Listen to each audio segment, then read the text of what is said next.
TR9 TV news ఛానల్కి స్వాగతం. కాకినాడ జిల్లా జగ్గంపేట నియోజకవర్గం. జగ్గంపేట నియోజకవర్గంలోని సోమవరం మరియు కృష్ణవరం గ్రామాల్లో మహాత్మా గాంధీ జాతీయ ఉపాధి హామీ గ్రామీణ పథకం గ్రామ సభలు జరిగాయి. ఈ సభలో స్థానిక ఎమ్మెల్యే జ్యోతుల్ నెహ్రూ పాల్గొన్నారు. ఈ సందర్భంగా ఆయన మాట్లాడుతూ ముఖ్యమంత్రి చంద్రబాబు, ఉప ముఖ్యమంత్రి పవన్ కళ్యాణ్ ఆదేశాలతో గ్రామాల్లో గ్రామ సభలు ఏర్పాటు చేసి గ్రామ అవసరాలను గుర్తించి ఒక రిపోర్ట్ తయారు చేసి ప్రభుత్వాన్ని పంపించినట్లయితే ప్రభుత్వం 5 సంవత్సరాల్లో ఆ పనులను కూడా పూర్తి చేస్తుందని అన్నారు. ముఖ్యంగా గ్రామాల్లో రోడ్లు, డ్రైన్లు, మొక్కలు, రైతుల వ్యవసాయ ఆధారిత పంటలకు, పొలాలకు వెళ్ళే రహదారులు, ఇలా అనేక రకాల పనులకు, అదేవిధంగా ప్రజలకు జీవనోపాధి కల్పించే పనులకు ఉపాధి కల్పించే విధంగా ప్రభుత్వం చర్యలు తీసుకుంటుందని పనిచేసే ముఖ్యమంత్రి మన చంద్రబాబుని ఆయన అన్నారు.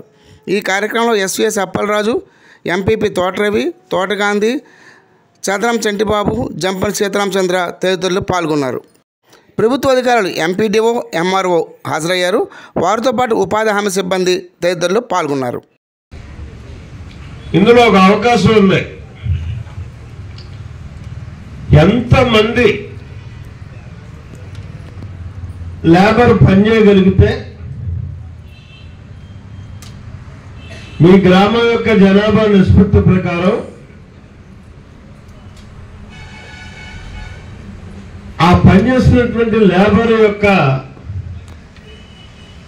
ఎంత డబ్బు డ్రా చేస్తే దాని నిష్పత్తి ప్రకారం 40% లేబర్కి వేతనంగా వెళ్తుంది. 40% మెటీరియల్ కాంపోనెంట్. అంటే ఇప్పుడు ప్రెసిడెంట్ గారు అడిగారు చూడండి, 4 కోట్లు కావాలని సిమెంట్ రోడ్లు వేయడానికో, డ్రైన్లు వేసుకోవడానికో, కలవట్లు కట్టుకోవడానికో, ఇలా ఏదో బిల్డింగ్ కట్టుకోవడానికో, ఇలాంటి వాటికి ప్రహారీలు కట్టడానికో ఈ 40% నిధుల్ని మనం ఖర్చు పెట్టుకోవాలనేటటువంటి ఒక నిబంధన ఉంది. మరి అలాంటప్పుడు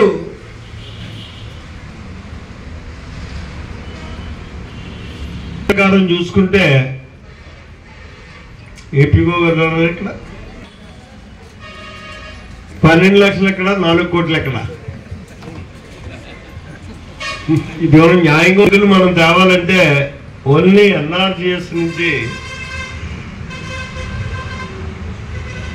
సుమారు 4 లక్షల